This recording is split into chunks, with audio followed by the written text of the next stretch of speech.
अंतिम दौर प्रथम में अनेक राजा राम मोहन राय के बारे में बताया गया और भी कई लोगों के बारे में बताया गया जिनका साहित्य, कला और इतिहास में विशेष योगदान रहा है। प्राचीन दर्शन और साहित्य, कला और इतिहास ने कुछ सांत्वना दी। राजा राम मोहन राय, दयानंद, विवेकानंद और अन्य लोगों ने इस विचारधारात्मक आंदोलन चलाए। एक और उन्होंने अंग्रेजी साहित्य की समृद्ध धारा से रसपान किया। पेज नंबर 102 है, रसपान किया। वहीं दूसरी ओर उनका मानस भारत के प्राचीन मनीषियों और सूरवीरों के विचारों और कार्यों से और उन पुराकथाओं और परंपराओं से भरा था जिन्हें उन्होंने अपने बचपन से आत्मसात किया था। इसमें से बहुत सी बातें मुसलमान जनता में भी समान रूप से प्रचलित थी। ये लोग परंपराओं से भली भांति परिचित थे, लेकिन धीरे धीरे विशेष रूप से उच्च वर्ग के मुसलमानों के द्वारा यह महसूस किया जाने लगा कि उनके लिए इन अर्ध धार्मिक परंपराओं से जुड़ना बहुत मुनासिब नहीं होगा। इन परंपराओं को बढ़ावा देना इस्लाम की भावना के विरुद्ध होगा। उन्होंने अपनी कौमी बुनियाद दूसरी जगह तलाश की। कुछ हद तक उन्होंने इसे भारत के अफगान और मुगल युग में पाया, लेकिन उससे खाली जगह पूरी तरह नहीं भर पाई, क्योंकि बहुत समय तक हमारे देश पर मुसलमानों का भी राज रहा और अफगान भी हमारे देश पर आए, इसलिए इसको अलग नहीं किया जा सकता है। गदर के बाद भारत के मुसलमान इस असमंजस में थे कि वे किस ओर मुड़े, अर्थात भारत और पाकिस्तान जब दो भागों में बट गया तो मुसलमानों को यह समझ में नहीं आ रहा था कि वो भारत में रहे या फिर पाकिस्तान जाए। मुसलमान इस असमंजस में थे कि किस ओर मुड़े। ब्रिटिश सरकार ने जानबूझकर हिंदुओं की तुलना में उनका दमन कहीं अधिक किया और इस दमन का प्रभाव विशेष रूप से उन मुसलमानों पर पड़ा जिनसे नया मध्य वर्ग या बुजुर्गा वर्ग पैदा हुआ। सन 1870 के बाद उनके प्रति ब्रिटिश नीति में धीरे धीरे परिवर्तन हुआ और वह उनके अधिक अनुकूल हो गई। इस परिवर्तन का विशेष कारण ब्रिटिश सरकार की संतुलन की नीति थी। ब्रिटिश सरकार ने संतुलन नीति इसलिए लगाई क्योंकि जब अंग्रेज आए थे उस समय हमारे देश पर मुसलमानों का ही राज्य था, तो मुसलमानों का राज होने के कारण सबसे पहले उन्होंने मुसलमानों का ही दमन किया, जिसके कारण वो अपना राज्य स्थापित कर सके। फिर जब उन्होंने अपना राज्य स्थापित कर लिया और तो उन्होंने उनके साथ ही संतुलन बिठा लिया। फिर से इस प्रक्रिया में सर सैयद अहमद खां की महत्वपूर्ण भूमिका रही। उन्हें इस बात का भरोसा था कि वे ब्रिटिश सत्ता से सहयोग करके ही मुसलमानों को ऊपर उठा सकते हैं।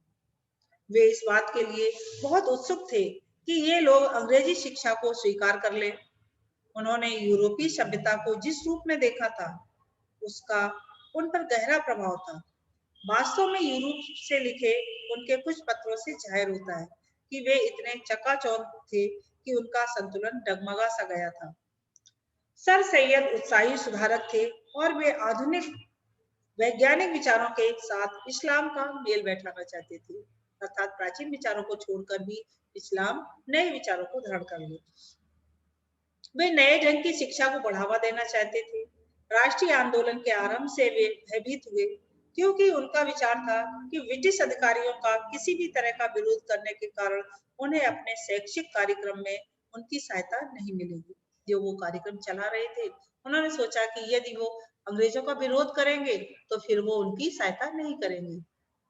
जो शिक्षा संबंधी कार्यों को वो आगे बढ़ा रहे थे, उन्हें यह सहायता जरूरी मालूम होती थी, इसलिए उन्होंने मुसलमानों में ब्रिटिश विरोधी भावना को कम करने की कोशिश की और उन्हें नेशनल कांग्रेस से, जो इस समय आकार ले रही थी, हटाने की कोशिश की।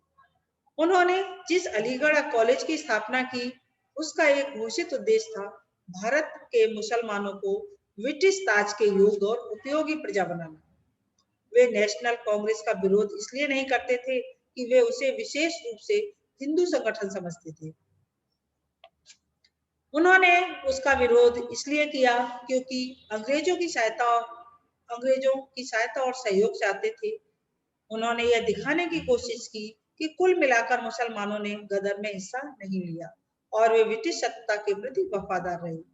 वे किसी रूप में हिंदू विरोधी या सांप्रदायिक दृष्टि से अलगाववादी नहीं थी। उन्होंने कहा, याद रखो, हिंदू और मुसलमान ये शब्द सिर्फ धार्मिक अंतर बताने के लिए है, वरना सब लोग, चाहे वो हिंदू हो या मुसलमान, यहाँ तक कि ईसाई भी जो इस देश में रहते हैं, इस दृष्टि से सब एक ही राष्ट्र के लोग। अर्थात उन्होंने ये प्रयास किया कि हिंदू और मुसलमान भले जाति के आधार पर हम उनको अलग समझ रहे हैं, लेकिन वो सब हमारे देश के ही एक अंग है। सर सैयद अहमद खां का प्रभाव मुसलमानों में उच्च वर्ग के कुछ लोगों तक ही सीमित था। उन्होंने शहरी या देहाती आम जनता से संपर्क नहीं किया। सर सैयद के कई योग्य और उल्लेखनीय सहयोगी थे। सर सैयद अहमद अपने प्रयत्न में इतनी दूर तक सफल हुए कि मुसलमानों में अंग्रेजी शिक्षा आरंभ हो गई। उनका दिमाग राजनीतिक आंदोलन से हट गया। एक मुस्लिम एजुकेशनल कॉन्फ्रेंस शुरू की गई और उसमें नौकरियों और पेशों से उभरते हुए मध्य वर्ग के मुसलमानों को आकर्षित किया गया। यह बात ध्यान देने योग्य है कि गदर के बाद के समय में भारतीय मुसलमानों में जितने विशिष्ट लोग थे, उनमें सर सैयद भी शामिल हैं। सभी ने पुरानी परंपरागत शिक्षा पाई थी। हाँ, उनमें से कुछ लोगों ने बाद में अंग्रेजी का ज्ञान हासिल कर लिया। नई पश्चिमी शिक्षा ने तब भी उनके बीच कोई उल्लेखनीय व्यक्तित्व पैदा नहीं किया। नई शिक्षा आई, फिर भी उनमें से कोई भी व्यक्ति उभर कर सामने नहीं आया। वर्ष 1912 भारत में मुस्लिम दिमाग के विकास की दृष्टि उल्लेखनीय है। 1-2 साल साप्ताहिक निकलने शुरू हुए। उर्दू में अल हिलाल और अंग्रेजी में द कामरेड साप्ताहिक पत्रिका निकलती हैं। उन साप्ताहिक पत्रिकाओं में अपने धर्म के प्रति और समाज की जो जानकारी है वो दी जाती है। तो ऐसा कहते हैं ना कि एक को देखकर दूसरा भी उससे प्रभावित होता है, इसलिए उनके ऊपर भी इसका प्रभाव पड़ने लगा। अल हिलाल का आरंभ अबुल कलाम आजाद, जो कांग्रेस के वर्तमान में सभापति थे, ने किया। वे 24 वर्ष के प्रतिभाशाली नवयुवक थे, जो 15 से 20 वर्ष की आयु में ही अपने अरबी और फारसी के ज्ञान और गहन अध्ययन के लिए प्रसिद्ध हो गए थे।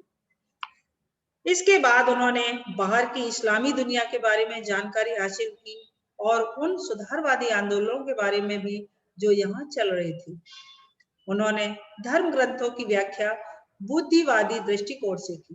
धर्म ग्रंथ हमें क्या उपदेश दे रहे हैं, उनको अपनी बुद्धि के हिसाब से, जैसे हमें कोई चीज देखनी होती है, हम उसे अपने हिसाब से उसका अनुमान लगा लेते हैं।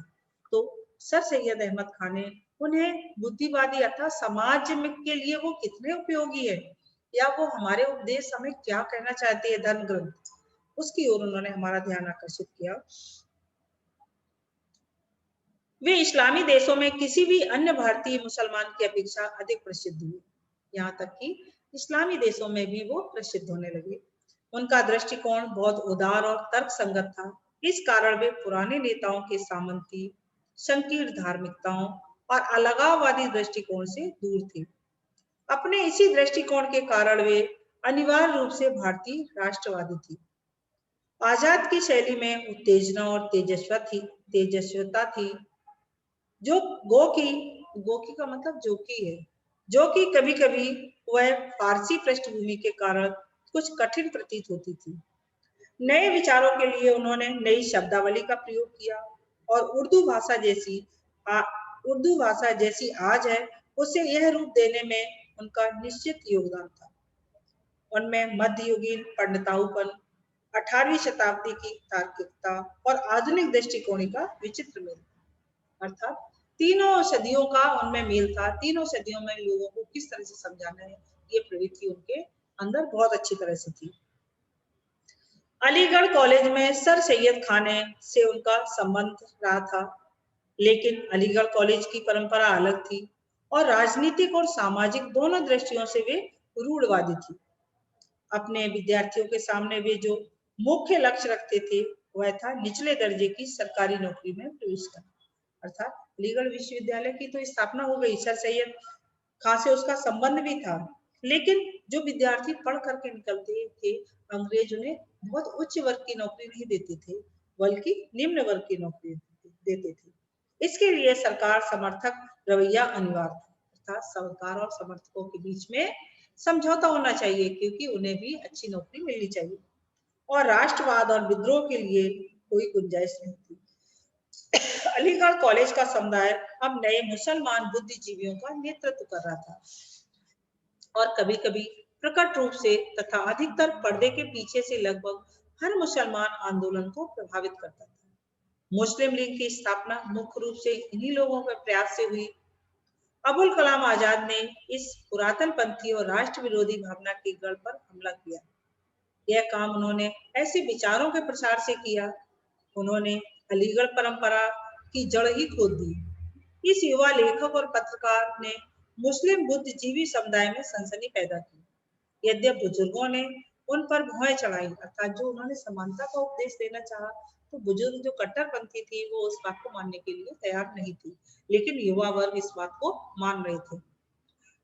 यद्यपि बुजुर्गों ने उन पर भौएं चढ़ाई, पर युवा पीढ़ी के दिमाग में उनके शब्दों ने उत्तेजना भर दी। अब तिलक और गोखले, ये तो सर सैयद अबुल कलाम का था। तिलक और गोखले किस तरह के थे? नेशनल कांग्रेस, जिसकी स्थापना सन 1885 1885 में हुई, जब प्रौढ़ हुई तो एक नए ढंग का नेतृत्व सामने आया। प्रौढ़ मतलब थोड़ा समय हो गया, इसके बाद एक नया नेतृत्व सामने आया। ये लोग अधिक आक्रामक और अवज्ञाकारी थे और बड़ी संख्या में निम्न मध्य वर्ग, विद्यार्थी और युवा लोगों के प्रतिनिधि थे। बंगाल विभाजन के विरोध में जो शक्तिशाली आंदोलन हुआ था, उनमें इस प्रकार के कई योग्य और ओजस्वी नेता उभर कर आए, लेकिन इसके सच्चे प्रतीक महाराष्ट्र के बाल गंगाधर तिलक थे। पुराने नेतृत्व के प्रतिनिधि भी कम उम्र के मराठा सज्जन गोपाल कृष्ण गोखले थे। क्रांतिकारी नारे हवा में गूंज रहे थे और संघर्ष अनिवार्य था। इस संघर्ष को बचाने के लिए कांग्रेस के बुजुर्ग नेता दादा भाई नौरोजी, जब ये उग्रवादी नेता हो गए तिलक गोखले और देखे तो ये कहा जाता है कि देखे उग्र रूप से देश को स्वतंत्र करवाना चाहते थे। तो उसी समय एक बुजुर्ग नेता थे दादा भाई नौरोजी, उन्हें राष्ट्रपिता का समझा जाता था। अपने अवकाश प्राप्त जीवन से वापस लाए गए।